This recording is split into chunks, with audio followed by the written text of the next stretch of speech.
Bonjour et bienvenue. On se souvient que la fois précédente, je me suis attardé sur le début de la deuxième partie du premier chapitre de Logique de l'inconscient, Lacan ou la raison d'une clinique de Christian Firens. Il m'a paru important de souligner la façon avec laquelle l'auteur parvient à situer l'inconscient dans le langage commun. Il prend place entre, mais sans jamais s'y mêler. Pour être plus précis encore, j'ai pu dire la dernière fois que l'inconscient se manifeste comme trou, précisément là où se rencontre un trou dans le langage courant. Les deux trous ne se recouvrant pas.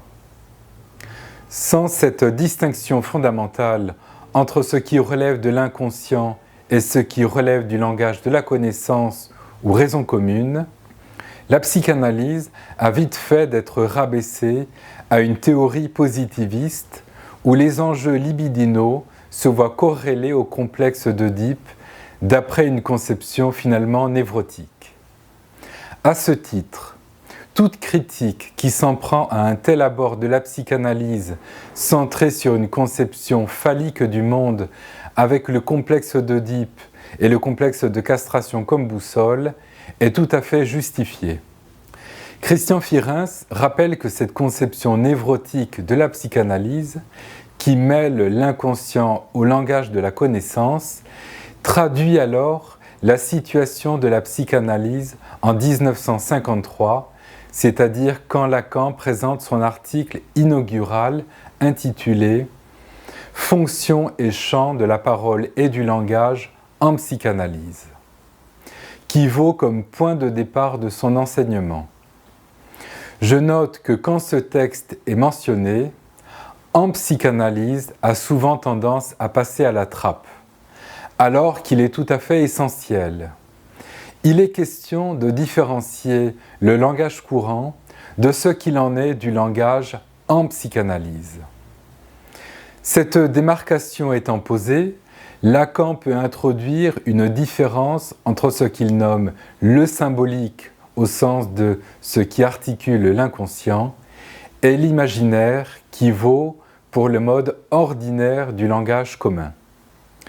Je cite l'auteur. La dichotomie lacanienne symbolique-imaginaire sera longuement articulée pendant les 3 premières années de son séminaire et cristallisée dans le schéma L. Je vous le montre tel qu'il apparaît dans les écrits à la page 53 dans le séminaire sur la lettre volée. Comment lire la structure de ce schéma L ? 2 axes s'entrecroisent. L'un est l'axe imaginaire des demandes qui met en tension A, c'est-à-dire le moi, et A', l'objet commun. Il faut faire remarquer que A, le moi, n'est pas l'objet petit a. L'objet commun intéresse le moi qui le demande, d'où la flèche qui va de A' à A. L'autre est l'axe symbolique du désir qui met en tension S, le sujet, et A, le grand autre. Il est à noter que le sujet n'est pas l'individu qui demande tel objet. Si le segment vectorisé qui va de grand A à S est interrompu, c'est qu'il rend compte du mode d'apparaître de l'inconscient comme trou. Une flèche va de grand A à A. Les conditions du moi dépendent de ce qui se passe en grand A, le lieu grand autre. Une autre flèche va de S à A'. Les conditions de l'objet, A', dépendent du sujet S. Avec le langage inhérent à l'inconscient, l'autre, grand A ou grand autre, est le lieu de l'inconscient et le sujet S apparaît dans le schéma comme un résultat du passage symbolique de l'inconscient par le filtre AA' imaginaire. Qu'est-ce qui découle de ce schéma L, essentiel pour entrer dans une pratique psychanalytique qui ne part pas d'une conception phallique du monde? Après avoir montré l'enjeu que représente le schéma L de Lacan, il s'agit maintenant pour Christian Firens d'indiquer ce qu'entraîne un tel tournant pour la pratique de la psychanalyse. J'en retiens 4 points que nous retrouverons au fil de l'ouvrage. Premier point, introduction du symbolique en psychanalyse. La structure du schéma L de Lacan introduit une distinction radicale entre ce qui relève du symbolique, c'est-à-dire l'axe qui articule le langage selon l'inconscient, et entre ce qui relève de l'imaginaire, c'est-à-dire l'axe qui articule le langage de la connaissance. L'un et l'autre sont clairement distincts, quand bien même le mode d'apparaître de l'inconscient sur l'axe symbolique en passe par le filtre du langage courant sur l'axe imaginaire. Second point, le sujet S mis en question par le discours psychanalytique. C'est à partir du schéma L, en tant qu'il instaure le symbolique en psychanalyse, que le sujet est enfin mis en question et même subverti, comme l'indique du sujet enfin en question, que l'on peut lire à partir de la page 229 des écrits, et subversion du sujet et dialectique du désir dans l'inconscient freudien, que l'on peut lire à partir de la page 793 des écrits. Chose importante, le sujet n'est pas ce qui est représenté par l'appareil psychique de Freud notamment, mais ce qui découle du grand autre comme phénomène lacunaire par le filtre du langage de la connaissance. Aussi, le sujet S est effet de l'inconscient. Là, l'auteur cite un extrait du texte d'une question préliminaire à tout traitement possible de la psychose. La condition du sujet S, névrose ou psychose, dépend de ce qui se déroule en l'autre grand A. Ce qui s'y déroule est articulé comme discours. L'inconscient est le discours de l'autre, depuis les phénomènes lacunaires qui nous en parviennent. Troisième point, l'association libre comme rupture épistémologique opérée par la psychanalyse. Je cite Christian Firens. Boucle d'oreille pour l'entendement du psychanalyste, le schéma L, qui est le schéma de l'inconscient freudien, doit guider notre écoute selon le principe de l'attention également flottante qui s'accorde autant au phénomène lacunaire, sur l'axe AS, qu'au langage de la connaissance, c'est-à-dire l'axe A'A, autant au symbolique qu'à l'imaginaire. Il convient ainsi d'accentuer la portée renversante de l'association libre.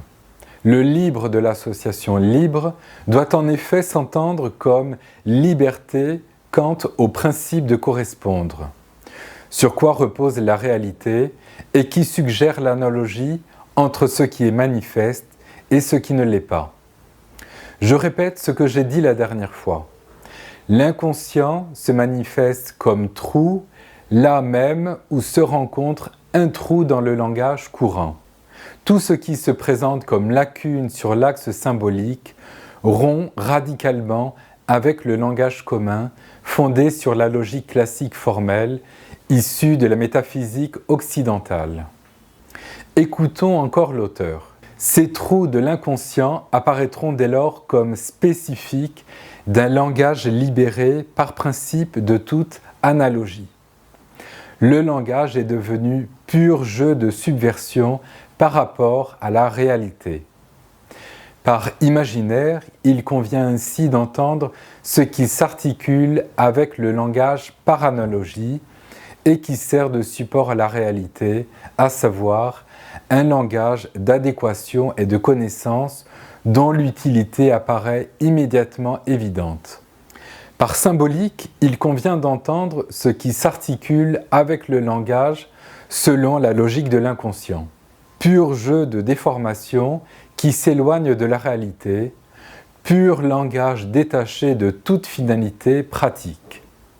L'association libre permet ainsi la mise en jeu du versant symbolique pour ce qu'il opère comme déformation et formation dans le langage selon l'inconscient. En instaurant un tel symbolique, la psychanalyse introduit une véritable rupture épistémologique qui vaut aussi comme subversion de toute connaissance supposée établie, fondée sur le principe réducteur de la logique classique formelle. Quatrième point, le signifiant comme ce qui met en jeu la structure de l'inconscient. Je cite encore Christian Firins.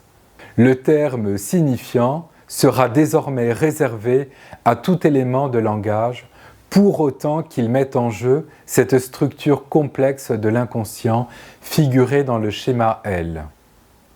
Cela implique de considérer la dimension de l'effacement inhérente à l'opération symbolique de la fonction signifiante.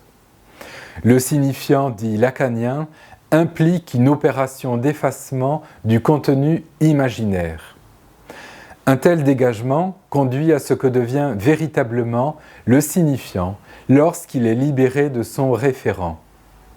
Tout l'accent est ici mis sur l'opération d'effacement qui est au cœur du processus psychanalytique, en tant que le vidage de l'imaginaire ouvre la voie pour une production métaphorique.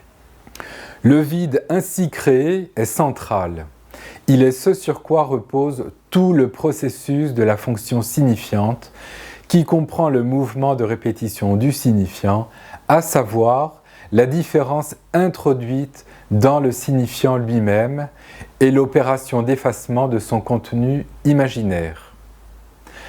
Indiquons encore que cette force d'effacement propre à la fonction du signifiant est un autre nom de la pulsion de mort, dans la mesure où elle est en rapport direct avec le désir. Il s'agit là d'un point fondamental sur lequel Christian Firins ne cesse d'attirer l'attention, y compris dans ses ouvrages récents. Nous aurons l'occasion d'y revenir par la suite.